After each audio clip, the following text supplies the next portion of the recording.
Señor ministro, usted forma parte de un gobierno que está dando un golpe a la Constitución.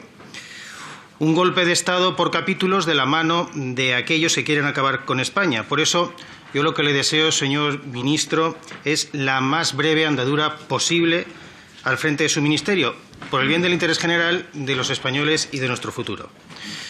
Mire, señor Torres, usted no tiene credibilidad alguna cuando dice, incluso dice textualmente, en declaraciones recientes, que la Europa que hemos construido y defendemos para el futuro es una sociedad libre de discursos de odio, con respeto a los derechos humanos y a la convivencia. Y no tiene credibilidad porque usted, su gobierno, va de la mano de aquellos que tienen el odio, el enfrentamiento y la división como eje de sus políticas, como son los separatistas de Junts o los proetarras de Bildu. Señor ministro, ¿cómo se atreve usted a hablar, como ha dicho, de voluntad de acuerdo, de cooperar, de negociar con las comunidades autónomas para reducir la litigiosidad, cuando su negociación o consenso, como ha dicho, consiste en ceder a todas aquellas pretensiones anticonstitucionales de las comunidades con gobiernos abiertamente golpistas? ¿Se da cuenta que si usted designa al frente del Gobierno, su propio ministerio, señor Torres, va a tener que desaparecer porque ya no va a haber política territorial del Estado, porque ya no va a existir Estado? Usted acaba de decir que la ley de amnistía es constitucional y dijo recientemente que está absolutamente dentro de la Constitución. Eso a pesar de que todas las asociaciones de jueces, de fiscales, de inspectores de Hacienda, de colegios de abogados, la Sala de Gobierno del Tribunal Supremo, todos dicen lo contrario, pero usted no. Usted dice que está dentro de la Constitución.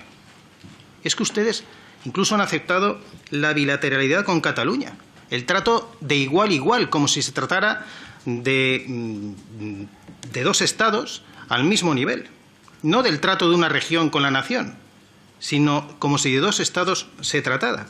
Y para mayor escándalo, es curioso porque el anterior subsecretario de Política Territorial es el actual secretario general y letrado mayor de la Cámara, el señor Fernando Galindo. Y ahora es curioso también, donde antes el letrado de la Cámara veía la palmaria inconstitucionalidad de la ley, ahora ya no la ve.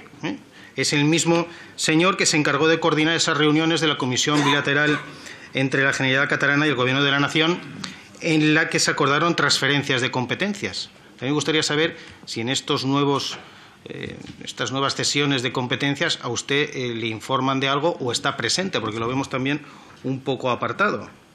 Porque además, ¿de qué política territorial nos puede hablar usted si el gobierno al que pertenece ha aceptado como mediador internacional a un prófugo de la justicia como es el señor Puigdemont? Señor Torres, es que ustedes han humillado a España a unos niveles nunca vistos. Este es el diálogo con las comunidades autónomas que nos acaba de decir, en eso consiste. Mire, señor ministro, usted ha tratado aquí también el tema de las lenguas cooficiales. Y usted sabe que uno de los pilares básicos utilizados por el separatismo para avanzar en esas ensoñaciones independentistas es la utilización política precisamente de las lenguas regionales. Actualmente hay un tercio de los españoles que no pueden escolarizar a sus hijos en la lengua oficial del Estado, el español, y sufren igual discriminación para acceder también a cualquier servicio de la función pública. Incluso se ha llegado a eliminar legalmente los topónimos en español, señor ministro. Y en este contexto absoluto de atropello a la libertad lingüística, donde además los únicos discriminados son los ciudadanos hispanohablantes, pues en todo este contexto nos dice usted que va a impulsar las lenguas cooficiales y que es un gran logro, no solo ya que esta Cámara utilice las lenguas cooficiales cuando todo el mundo conoce la lengua común y oficial del Estado como es el español, que ya es el absurdo llevado al máximo, aparte del coste que conlleva para el erario público, sino que ahora nos dice también que la Administración General del Estado va a tener acceso, o los ciudadanos van a poder acceder en cualquier lengua cooficial y serán atendidos también en estas lenguas cooficiales o regionales. Cuando es curioso que en la mayoría de corporaciones locales, sobre todo de Cataluña y algunas de Baleares también, por ejemplo, en el acceso a la función pública o a los trámites que tengan que hacer con la administración pública determinada, ya sea local, insular o autonómica, están exclusivamente, por ejemplo, en catalán. Pero ahí se ve que usted no tiene nada que decir o le parece muy bien. Y también nos ha puesto como ejemplo a seguir la Carta Europea de las Lenguas Regionales o Minoritarias, que está firmada por España, que se está utilizando además como aval a la imposición del catalán, del gallego y del vasco en la enseñanza. Pues miren, es curioso, porque y además se lo voy a explicar, señor Torres.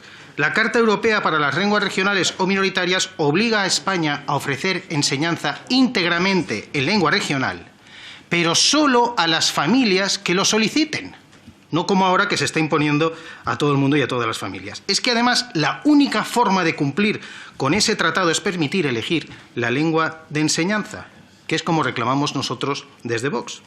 Lo que está pasando ahora es justo lo contrario. Lo que está pasando ahora es que se impone la enseñanza íntegramente en la lengua regional obligatoriamente. Por eso le pregunto, ¿va usted a instar a cumplir lo que realmente dice la Carta Europea para las Lenguas Regionales y propiciar la libre elección de lengua en la enseñanza en las comunidades bilingües? Hay que saber cuál es su respuesta. De todos los problemas y desafíos a los que se enfrenta su ministerio, que ostenta, insisto, las competencias de la ejecución de la política del Gobierno en materia de política territorial, así como la organización de las reuniones, de las relaciones con las comunidades autónomas, con los ayuntamientos. Hay uno que es capital y que, insisto, usted ha pasado por alto en su principal competencia esta legislatura, que es evitar, trabajar para que no se produzca la quiebra de la igualdad entre territorios que blinda nuestra Constitución. Por tanto, deduzco de sus 45 minutos de intervención que su ministerio, en los primeros minutos de rodaje, ya ha mutado de nombre. No es el Ministerio de Política Territorial, se ha convertido de facto en el Ministerio de Desequilibrio Territorial. Porque vemos cómo se prima y privilegia a los que el presidente del Gobierno y usted, con su ausencia de declaraciones en su intervención, deben su puesto en el Gobierno. Es más, si me apura, su ministerio ha mutado prácticamente la naturaleza jurídica, convirtiéndose en un ente mercantil que administra, ¿cómo se lo explicaría yo?, el resultado de una compraventa, que son los votos de Junts, los votos de Esquerra, los de Bildu y de todos aquellos partidos que sostienen, eso sí, de un hilo, al señor Pedro Sánchez. Y le voy a poner algún ejemplo muy claro de esta quiebra del principio de igualdad.